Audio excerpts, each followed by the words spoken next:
In this week's edition of YTV, Hannah Brody covers the annoyances of Google Classroom notifications.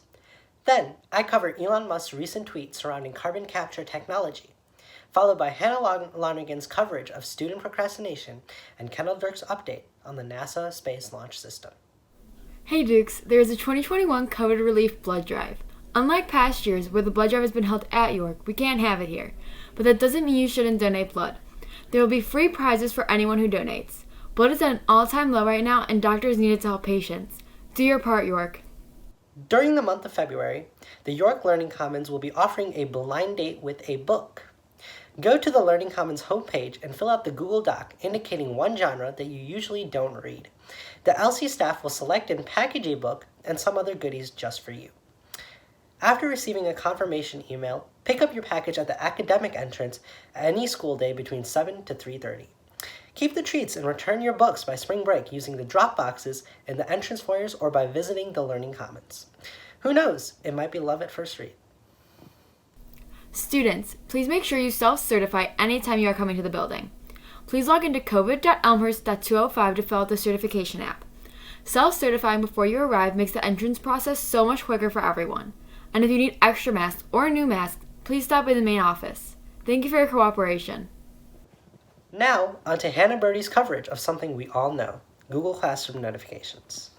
Most students are aware of the app/website Google Classroom and its urgent notifications. These include the same announcement posted twice just for those extra reminders, an announcement or assignment posted in the wrong classroom, and, my personal favorite, the homework assignment posted with no due date that just sits with the word assigned for the rest of eternity. The real problem arises for students who do the above and beyond task of actually checking their school email. For those students who do that and also have the app on their phone, they are constantly slammed with Google Classroom notifications. For those select students, here is a way to stop the constant flow of urgent information. You will start by going to your school email. If this is your first time here, then welcome. Don't get too caught up in all the classroom emails you have to choose from. Just choose one of the many interesting ones. Go to the bottom of the email and click the word unsubscribe. This will take you on a trip to Google Classroom with a much longer than expected travel time. Here, you will have a plethora of options to choose from to make sure your classroom experience is right for you. Choose wisely, Dukes.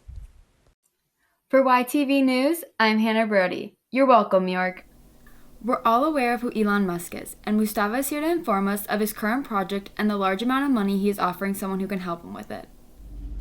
As the effects of the ongoing climate crisis become an increasing concern for all, many of our leading scientists and engineers are wondering how we can effectively slow down climate change. Elon Musk, tech giant and owner of Tesla, SpaceX, and Neuralink, is one such leader. In a recent turn of events, he seems to have outsourced to the general public, offering $100 million for someone to come up with a better method of what's known as carbon capture technology. Now, you might be asking, what is carbon capture technology, or CCS? Simply put, it would be some sort of new invention that aims to capture and store carbon emissions, keeping them from polluting the sky. Many large companies, including ExxonMobil, are investing in the development of these technologies to potentially use them to reduce the emissions they release.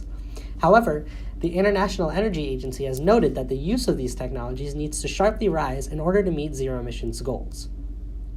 In response to Elon's tweets, many have suggested the obvious solution of planting trees. However, trees take a very long time to grow and potentially a lot of space as well. So, many researchers have instead backed the use of something that's known as artificial photosynthesis, in which they use key parts of the photosynthesis process in plants and sort of reinvent them to produce usable fuel. Newly inaugurated President Biden has already taken steps to accelerate the development of carbon capture technologies like artificial photosynthesis as part of his plan to tackle climate change. Hopefully, this means that more researchers will come up with new and improved ways of capturing and storing carbon emissions. But who knows? After all, Musk's tweet has generated a lot of excitement and creativity. Maybe even you could come up with an idea. Over a remote setting, Hannah Lonergan covers student procrastination over the course of the year. After nearly a year of pandemic-induced lockdowns and regulations in addition to landmark global events, students are finding it hard to continue and focus on their studies as they would in a normal school year. According to senior Ava Uditsky, this combination of stressful events makes it difficult to go through the normal school routine. first semester, my motivation levels were pretty low. I think that among a lot of students, people were struggling. There was a lot of isolation, so that just engendered feelings of loneliness, which affected our schoolwork negatively. And I don't think that there's a lot that can be done really to address that. But I think that that ultimately was a drag on my performance for semester for sure. 2020 was a really chaotic year, and 2021 continues to reflect that, chaos. And I think that that has kind of taken school down a few notches on my priority list. I am personally very invested in politics and current affairs, and I think that the chaos and the fact that we're at home all the time really makes it very difficult to to turn off C-SPAN, to turn off CNN, and to start paying attention. Similarly, senior Mia Provenzano shared that her lack of in-person learning and senior status this school year have negatively impacted her own ability to keep up with assignments. Even this week, I figured out I had a ton of stuff doing at the end of the week, and I think it's a lot easier to get sidetracked and not be up to date just on everything you're supposed to be doing, especially since it is online. And like I said before, I know where I'm going to college.